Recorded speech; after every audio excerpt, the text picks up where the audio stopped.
ओम श्री गणेशाय नमः। अथ श्री गणपत्यथर्वशीर्षः। हरिः ओम। नमस्ते गणपतये। त्वमेव प्रत्यक्षं तत्त्वमसि। त्वमेव केवलं कर्तासि। त्वमेव केवलं धर्तासि। त्वमेव केवलं हर्तासि। त्वमेव सर्वं खल्विदं ब्रह्मासि। त्वं साक्षादात्मासि नित्यं। ऋतं वच्मि सत्यं वच्मि। अवत्वं माम् अववक्तारम् अवश्रोतारम् अवदातारम् अवधातारम् अवानोचानमवशिष्यम् अवपश्चात्तात अवपुरस्तात अवोत्तरात्तात अवदक्षिणात्तात अवचोर्ध्वात्तात अवाधरात्तात सर्वतो मां पाहि पाहि समन्तात। त्वं वाङ्मयस्त्वं चिन्मयः त्वमानन्दमयस्त्वं ब्रह्ममयः। त्वं सच्चिदानन्दाद्वितीयोऽसि। त्वं प्रत्यक्षं ब्रह्मासि। त्वं ज्ञानमयो विज्ञानमयोऽसि। सर्वं जगदिदं त्वत्तो जायते। सर्वं जगदिदं त्वत्तस्तिष्ठति। सर्वं जगदिदं त्वयि लयमेष्यति। सर्वं जगदिदं त्वयि प्रत्येति। त्वं भूमिरापो नलो नीलो नभः। त्वं चत्वारि वाक्पदानि। त्वं गुणत्रयातीतः। त्वं अवस्थात्रयातीतः। त्वं देहत्रयातीतः। त्वं कालत्रयातीतः। त्वं मूलाधारस्थितोऽसि नित्यं। त्वं शक्तित्रयात्मकः। त्वां योगिनो ध्यायन्ति नित्यं। त्वं ब्रह्मा त्वं विष्णुस्त्वं रुद्रस्त्वं इन्द्रस्त्वं अग्निस्त्वं वायुस्त्वं सूर्यस्त्वं चन्द्रमास्त्वं ब्रह्म भूर्भुवः स्वरोम। गणादिं पूर्वमुच्चार्य वर्णादिं तदनन्तरम् अनुस्वारः परतरः अर्धेन्दुलसितं तारेण रिद्धम् एतत्तौ मनुस्वरूपम्। गकारः पूर्वरूपम् अकारो मध्यमरूपम् अनुस्वारश्चान्त्यरूपम् बिन्दुरुत्तररूपम्। नादः सन्धानं संहिता संधिः। सैषा गणेश विद्या गणकऋषिः। निच्रिद्गायत्री छन्दः गणपतिर्देवता। ओम गं गणपतये नमः। एकदन्ताय विद्महे वक्रतुण्डाय धीमहि तन्नो दन्तिः प्रचोदयात्। एकदन्तं चतुर्हस्तं पाशमङ्कुशधारिणं रदं च वरदं हस्तैर्बिभ्राणं मूषकध्वजं। रक्तं लम्बोदरं शूर्पा कर्णकं रक्तवाससं। रक्तगन्धानुलिप्ताङ्गं रक्तपुष्पैः सुपूजितं। भक्तानुकम्पिनं देवं जगत्कारणमच्युतम्। आविर्भूतं च सृष्ट्यादौ प्रकृतेः पुरुषात् परम्। एवं ध्यायति यो नित्यं स योगी योगिनां वरः। नमो व्रातपतये नमो गणपतये नमः प्रमथपतये। नमस्तेस्तु लंबोदराय एकदन्ताय विघ्नविनाशिने शिवसुताय श्रीवरदमूर्तये नमो नमः। श्रीहरिद्रा गणेश कवच। ईश्वर उवाच शृणु वक्ष्यामि कवचं सर्वसिद्धिकरं प्रिये। पठित्वा पाठयित्वा च मुच्यते सर्वसंकटात्। अज्ञात्वा कवचं देवी गणेशस्य मनुं जपेत्। सिद्धिर्न जायते तस्य कल्पकोटिशतैरपि। ॐ आमोदश्च शिरः पातु प्रमोदश्च शिखोपरि। सम्मोदो भ्रूयुगे पातु भ्रूमध्ये च गणाधिपः। गणाक्रीडो नेत्रयुग्मं नासायां गणनायकः। गणक्रीडान्वितः पातु वदने सर्वसिद्धये। जिह्वायां सुमुखः पातु ग्रीवायां दुर्मुखः सदा विघ्नेशो हृदये पातु विघ्ननाथश्च वक्ष्यसि गणानां नायकः पातु बाहुयुग्मं सदा मम विघ्नकर्ता च ह्युदरे विघ्नहर्ता च लिङ्गके गजवक्त्रः कटिदेशे एकदन्तो नितम्बके लम्बोदरः सदा पातु गुह्यदेशे ममारुणः व्यालयज्ञोपवीति मां पातु पादयुगे सदा जापकः सर्वदा पातु जानुजङ्घे गणाधिपः हारिद्रः सर्वदा पातु सर्वाङ्गे गणनायकः य इदं प्रपठे नित्यं गणेशस्य महेश्वरी कवचं सर्वसिद्धाख्यं सर्वविघ्नविनाशकं सर्वसिद्धिकरं साक्षात् सर्वपापविमोचनं सर्वसम्पत्प्रदं साक्षात् सर्वदुःखविमोक्षणं सर्वापत्तिप्रशमनं सर्वशत्रुक्षयङ्करं ग्रहपीडाज्वरारोगा ये चान्ये गुह्यकादयः पठनाद्धारणादेव नाशमायन्ति तत्क्षणात् धनधान्यकरं देवी कवचं सुरपूजितं समं नास्ति महेशानि त्रैलोक्ये कवचस्य च हारिद्रस्य महादेवी विघ्नराजस्य भूतले किमन्येरसदालापैर्यत्रायुर्व्यवतामि या श्रीवक्रतुण्डगणेशकवचं मौलिं महेशपुत्रो व्याद्भालं पातु विनायकः त्रिनेत्रः पातु मे नेत्रे शूर्पकर्णोऽवतु श्रुति हेरम्बो रक्षतु ग्राणं मुखं पातु गजाननः जिह्वां पातु गणेशो मे कंठं श्रीकण्ठवल्लभः स्कन्धौ महाबलः पातु विघ्नः पातु मे भुजौ करौ परशुभृत् पातु हृदयं स्कन्दपूर्वजः मध्यमलम्बोदरः पातु नाभिं सिन्दूरभूषितः जघनं पार्वती पुत्रः शक्तिनी पातु पाशभृत् जानुनी जगतां नाथो जङ्घे मूषकवाहनः पादौ पद्मासनः पातु पादाधो दैत्यदर्पः एकदन्तोग्रतः पातु पृष्ठे पातु गणाधिपः पार्श्वयोर्मोदकाहारो दिग्विदिक्षु च सिद्धिदः व्रजतस्तिष्ठतो वापि जाग्रतः स्वपतोस्नतः चतुर्थे वल्लभो देवः पातु मे भुक्तिमुक्तिदः इदं पवित्रं स्तोत्रं च चतुर्थ्यां नियतः पठेत् सिन्दूररक्तः कुसुमेर्दूर्वया पूज्य विघ्नपं राजा राजसुतो राज पत्नी मन्त्री कुलं चलं तस्यावश्यं भवेदुवश्यं विघ्नराज प्रसादतः समन्त्रयन्त्रं यः स्तोत्रं करे संलिख्य धारये धनधान्य समृद्धिः स्यात् तस्य नात्रत्य संशयः ऐं क्लीं ह्रीं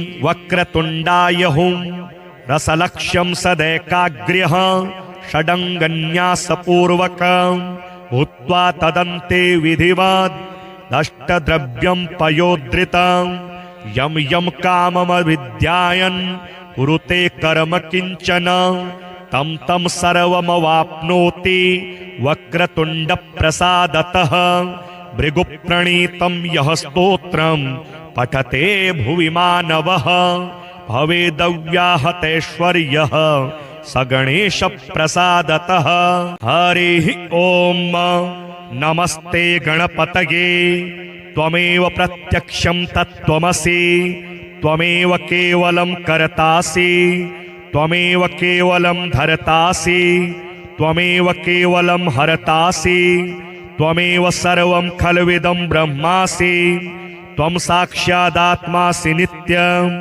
ऋतं वच्मि सत्यं वच्मि अवत्वं माम् अववक्तारम् अवश्रोतारम् अवदातारम् अवधातारम् अवानोचानमवशिष्यम् अवपश्चात्तात अवपुरस्तात अवोत्तरात्तात अवदक्षिणात्तात अवचोर्ध्वात्तात अवाधरात्तात सर्वतो मां पाहि पाहि समन्तात त्वं वाङ्मयस्त्वं चिन्मयः त्वमानन्दमयस्त्वं ब्रह्ममयः त्वं सच्चिदानन्दाद्वितीयोऽसि त्वं प्रत्यक्षं ब्रह्मासि त्वं ज्ञानमयो विज्ञानमयोऽसि सर्वं जगदिदं त्वत्तो जायते सर्वं जगदिदं त्वत्तस्तिष्ठति सर्वं जगदिदं त्वयि लयमेष्यति सर्वं जगदिदं त्वयि प्रत्येति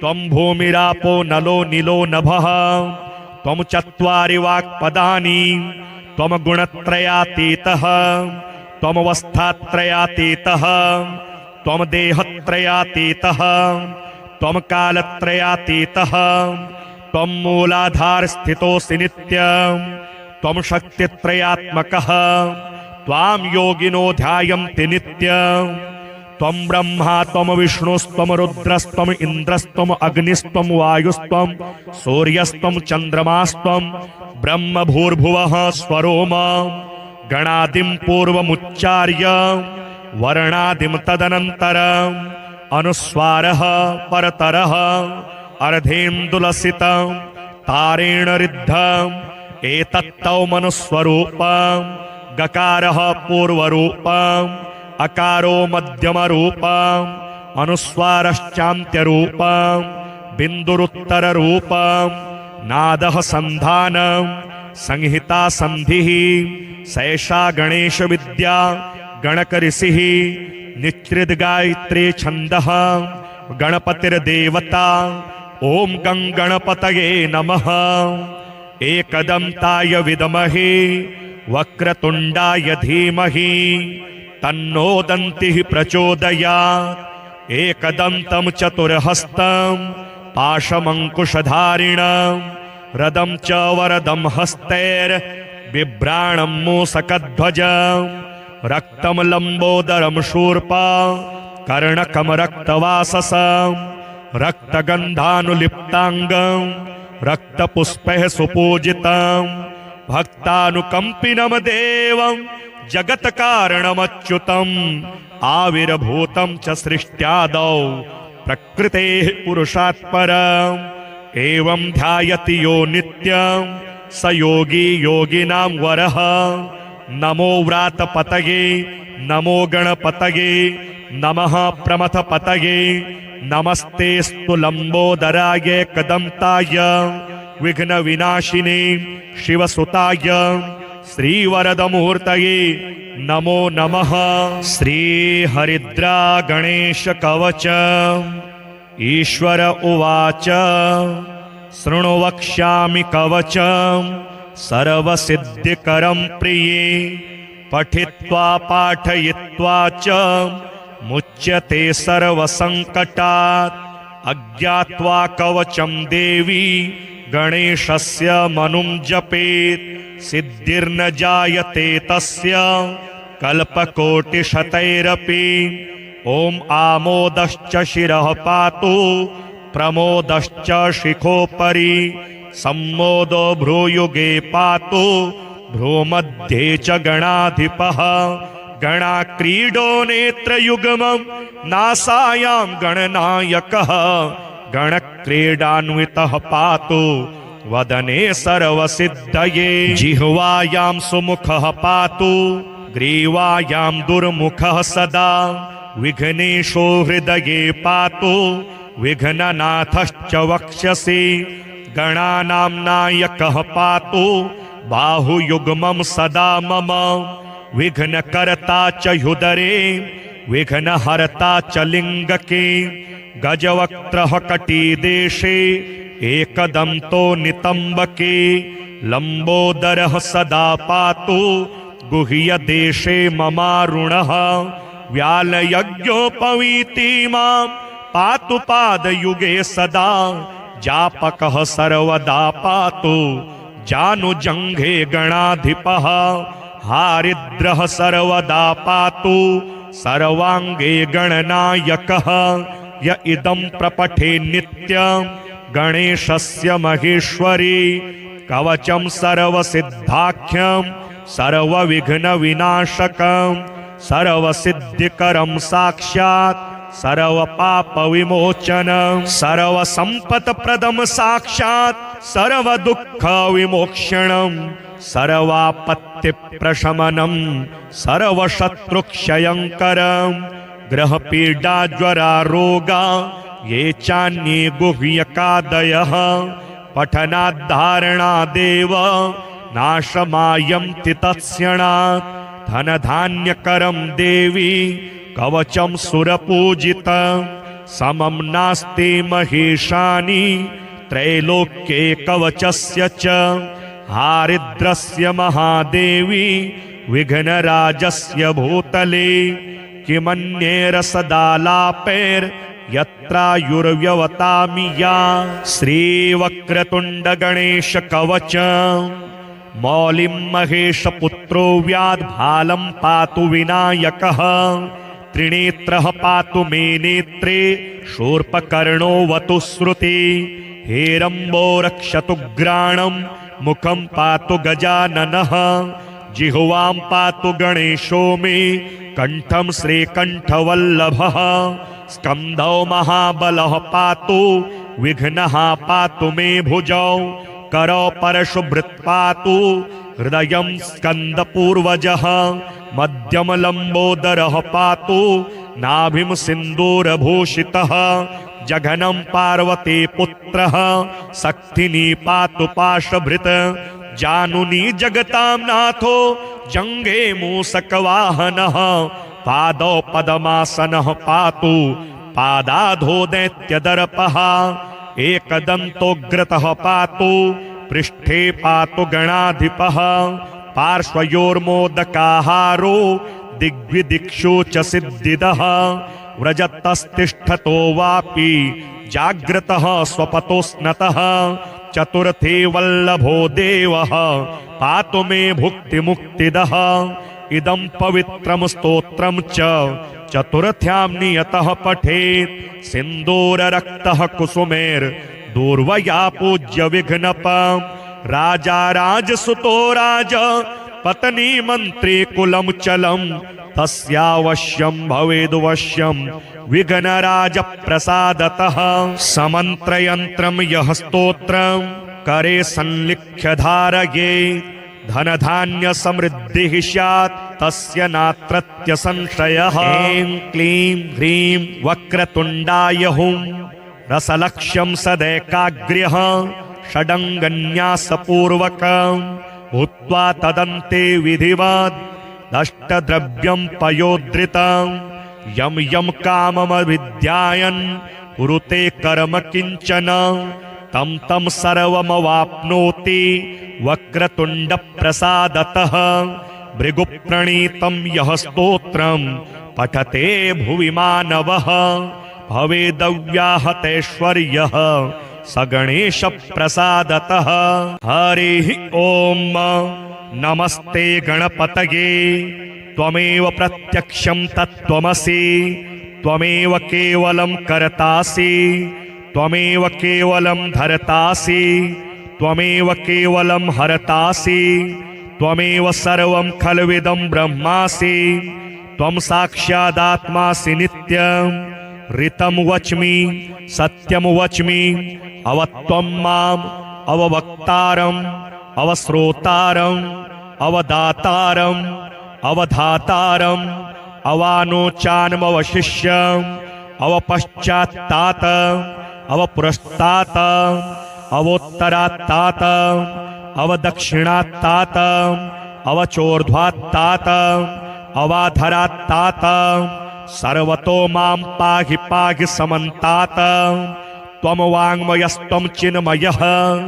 त्वमानन्दमयस्त्वं ब्रह्ममयः त्वं सच्चिदानन्दाद्वितीयोऽसि त्वं प्रत्यक्षं ब्रह्मासि त्वं ज्ञानमयो विज्ञानमयोऽसि सर्वं जगदिदं त्वत्तो जायते सर्वं जगदिदं त्वत्तस्तिष्ठति सर्वं जगदिदं त्वयि लयमेष्यति सर्वं जगदिदं त्वयि प्रत्येति त्वं भूमिरापो नलो नीलो नभः त्वं चत्वारि वाक्पदानि त्वं गुणत्रयातीतः त्वमवस्थात्रयातीतः त्वं देहत्रयातीतः त्वं कालत्रयातीतः त्वं मूलाधारस्थितोऽसि नित्यं त्वं शक्तित्रयात्मकः त्वां योगिनो ध्यायन्ति नित्यं त्वं ब्रह्मा त्वं विष्णुस्त्वं रुद्रस्त्वं इन्द्रस्त्वं अग्निस्त्वं वायुस्त्वं सूर्यस्त्वं चन्द्रमास्त्वं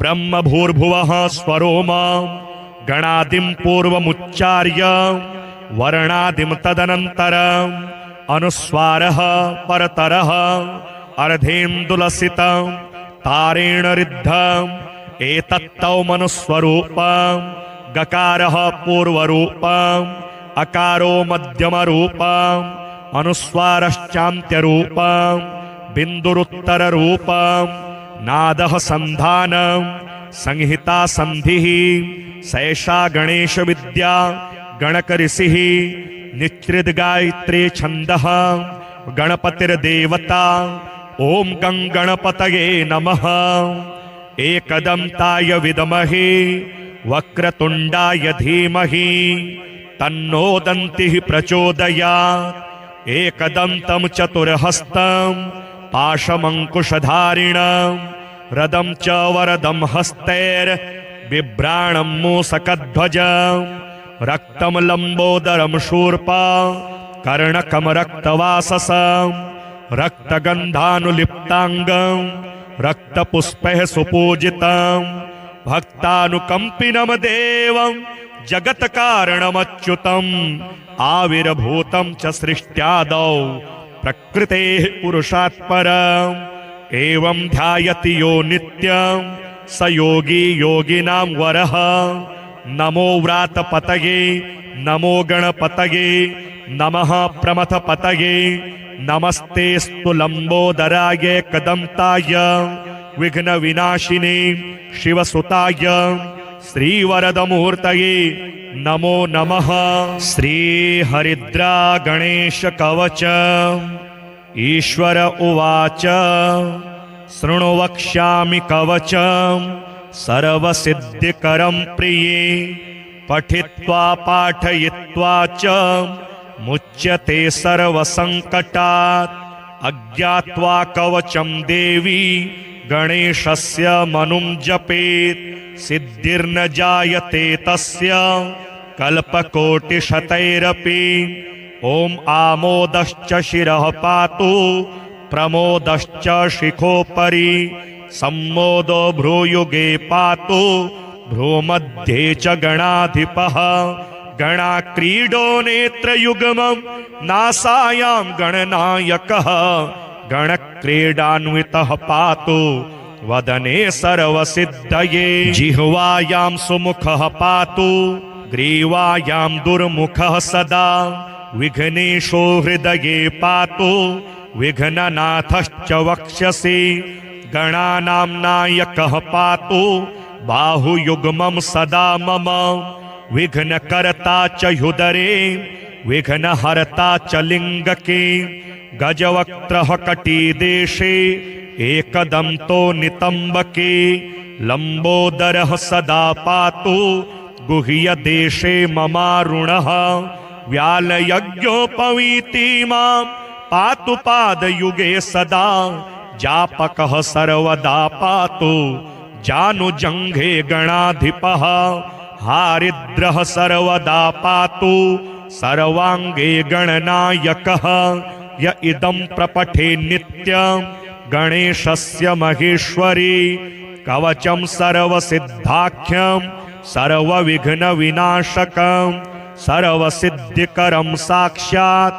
सर्वपापविमोचनं सर्वसम्पत्प्रदं साक्षात् सर्वदुःखविमोक्षणं सर्वापत्तिप्रशमनं सर्वशत्रुक्षयङ्करं ग्रहपीडाज्वरारोगा ये चान्ये गुह्यकादयः पठनाद्धारणादेव नाशमायन्ति तत्क्षणात् धनधान्यकरं देवी कवचं सुरपूजितं समं नास्ति महेशानि त्रैलोक्ये कवचस्य च हारिद्रस्य महादेवी विघ्नराजस्य भूतले किमन्येरसदालापैर्यत्रायुर्व्यवतामि या श्रीवक्रतुण्ड गणेश कवच मौलिं महेशपुत्रो व्याद्भालं पातु विनायकः त्रिनेत्रः पातु मे नेत्रे शूर्पकर्णोऽवतु श्रुति हेरम्बो रक्षतु ग्राणं मुखं पातु गजाननः जिह्वां पातु गणेशो मे कंठं श्रीकण्ठवल्लभः स्कन्धौ महाबलः पातु विघ्नः पातु मे भुजौ करौ परशुभृत् पातु हृदयं स्कन्दपूर्वजः मध्यम लम्बोदरः पातु नाभिं सिन्दूरभूषितः जघनं पार्वती पुत्रः शक्तिनी पातु पाशभृत् जानुनी जगतां नाथो जङ्घे मूषकवाहनः पादौ पद्मासनः पातु पादाधो दैत्यदर्पः एकदन्तोग्रतः पातु पृष्ठे पातु गणाधिपः पार्श्वयोर्मोदकाहारो दिग्विदिक्षु च सिद्धिदः व्रजतस्तिष्ठतो वापि जाग्रतः स्वपतो स्नतः चतुर्थे वल्लभो देवः पातु मे भुक्तिमुक्तिदः इदं पवित्रं स्तोत्रं च चतुर्थ्यां नियतः पठेत् सिन्दूररक्तः कुसुमेर्दूर्वया पूज्य विघ्नपम् राजा राजसुतो राज पत्नी मंत्री कुलं चलं तस्यावश्यं भवेद्वश्यं विघ्नराज प्रसादतः समन्त्रयन्त्रं यः स्तोत्रं करे संलिख्य धारये धनधान्य समृद्धिः स्यात् तस्य नात्रत्य संशयः ऐं क्लीं ह्रीं वक्रतुण्डाय हुं रसलक्ष्यं सदैकाग्र्यः षडङ्गन्यासपूर्वकम् भूत्वा तदन्ते विधिवत् अष्टद्रव्यं पयोधृतं यं यं काममभिध्यायन् कुरुते कर्म किञ्चन तं तं सर्वमवाप्नोति वक्रतुण्ड प्रसादतः भृगुप्रणीतं यः स्तोत्रं पठते भुवि मानवः भवेदव्याहतैश्वर्यः स गणेश प्रसादतः हरिः ॐ नमस्ते गणपतये त्वमेव प्रत्यक्षं तत्त्वमसि त्वमेव केवलं कर्तासि त्वमेव केवलं धर्तासि त्वमेव केवलं हरतासि त्वमेव सर्वं खल्विदं ब्रह्मासि त्वं साक्षादात्मासि नित्यं ऋतं वच्मि सत्यं वच्मि अवत्वं माम् अववक्तारम् अवश्रोतारम् अवदातारम् अवधातारम् अवानोचानमवशिष्यम्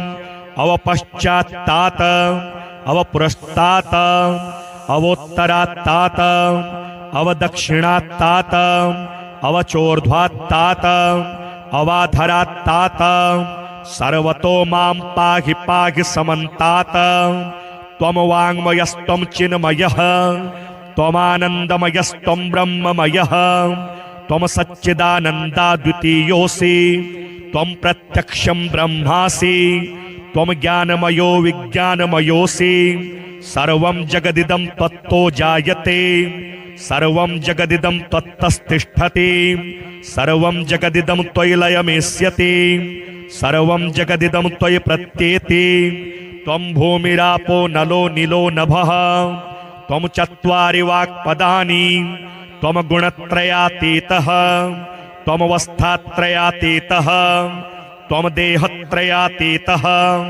त्वं कालत्रयातीतः त्वं मूलाधारस्थितोऽसि नित्यं त्वं शक्तित्रयात्मकः त्वां योगिनो ध्यायन्ति नित्यं त्वं ब्रह्मा त्वं विष्णुस्त्वं रुद्रस्त्वं इन्द्रस्त्वं अग्निस्त्वं वायुस्त्वं सूर्यस्त्वं चन्द्रमास्त्वं ब्रह्म भूर्भुवः स्वरोम गणादिं पूर्वमुच्चार्य वर्णादिं तदनन्तरम् अनुस्वारः परतरः अर्धेन्दुलसितं तारेण रिद्धम् एतत्तौ मनुस्वरूपम् गकारः पूर्वरूपम् अकारो मध्यमरूपम् अनुस्वारश्चान्त्यरूपम् बिन्दुरुत्तररूपम् नादः सन्धानं संहिता संधिः सैषा गणेश विद्या गणकऋषिः निच्रिद्गायत्री छन्दः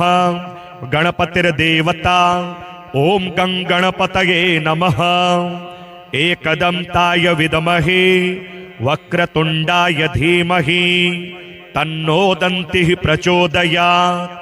एकदन्तं चतुर्हस्तं पाशमङ्कुशधारिणं रदं च वरदं हस्तैर्बिभ्राणं मूसकध्वजं रक्तं लम्बोदरं शूर्पा कर्णकं रक्तवाससं रक्तगन्धानुलिप्ताङ्गं रक्तपुष्पैः सुपूजितं भक्तानुकम्पिनं देवं जगत्कारणमच्युतम् आविर्भूतं च सृष्ट्यादौ प्रकृतेः पुरुषात् परम् एवं ध्यायति यो नित्यं स योगी योगिनां वरः।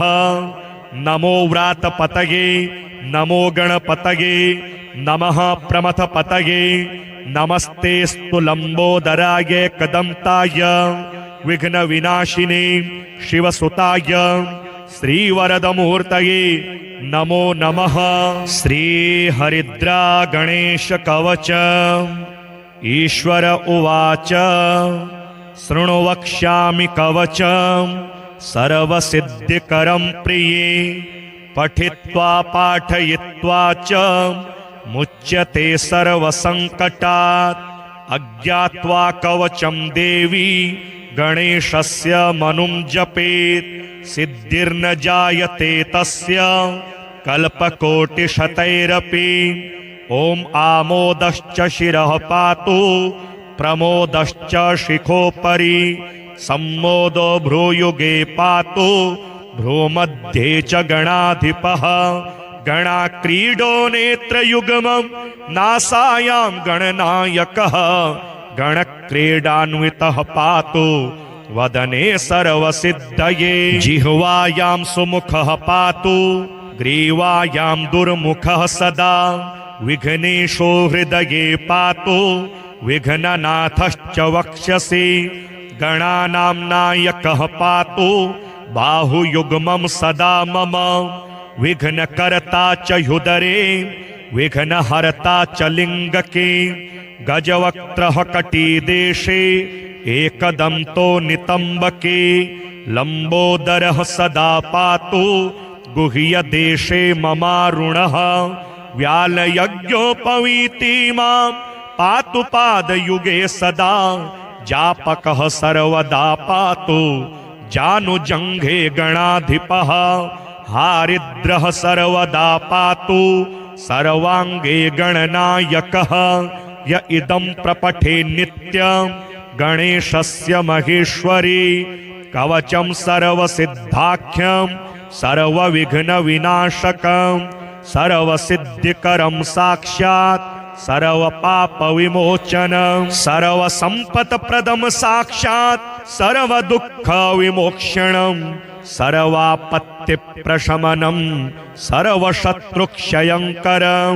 ग्रहपीडाज्वरा रोगा ये चान्ये गुह्यकादयः पठनाद्धारणादेव नाशमायन्ति तत्क्षणात्। धनधान्यकरं देवी कवचं सुरपूजितं समं नास्ति महेशानि त्रैलोक्ये कवचस्य च। हारिद्रस्य महादेवी विघ्नराजस्य भूतले किमन्येरसदालापैर्यत्रायुर्व्यवतामि या। श्रीवक्रतुण्डगणेश कवचं मौलिं महेशपुत्रो व्याद्भालं पातु विनायकः। त्रिनेत्रः पातु मे नेत्रे शूर्पकर्णोऽवतु श्रुति हेरम्बो रक्षतु ग्राणं मुखं पातु गजाननः जिह्वां पातु गणेशो मे कंठं श्रीकण्ठवल्लभः स्कन्धौ महाबलः पातु विघ्नः पातु मे भुजौ करौ परशुभृत् पातु हृदयं स्कन्दपूर्वजः मध्यमलम्बोदरः पातु नाभिं सिन्दूरभूषितः जघनं पार्वती पुत्रः शक्तिनी पातु पाशभृत् जानुनी जगतां नाथो जङ्घे मूषकवाहनः पादौ पद्मासनः पातु पादाधो दैत्यदर्पः एकदन्तोग्रतः पातु पृष्ठे पातु गणाधिपः पार्श्वयोर्मोदकाहारो दिग्विदिक्षु च सिद्धिदः व्रजतस्तिष्ठतो वापि जाग्रतः स्वपतो स्नतः चतुर्थे वल्लभो देवः पातु मे भुक्तिमुक्तिदः इदं पवित्रं स्तोत्रं च चतुर्थ्यां नियतः पठेत् सिन्दूररक्तः कुसुमेर्दूर्वया पूज्य विघ्नपम् राजा राजसुतो राज पत्नी मंत्री कुलं चलं तस्यावश्यं भवेदुवश्यं विघ्नराज प्रसादतः समन्त्रयन्त्रं यः स्तोत्रं करे संलिख्य धारये धनधान्य समृद्धिः स्यात् तस्य नात्रत्य संशयः ऐं क्लीं ह्रीं वक्रतुण्डाय हुं रसलक्ष्यं सदैकाग्र्यः षडङ्गन्यासपूर्वकम् भूत्वा तदन्ते विधिवत् अष्टद्रव्यं पयोधृतं यं यं काममभिध्यायन् कुरुते कर्म किञ्चन तं तं सर्वमवाप्नोति वक्रतुण्डप्रसादतः भृगुप्रणीतं यः स्तोत्रं पठते भुवि मानवः भवेदव्याहतैश्वर्यः स गणेशप्रसादतः।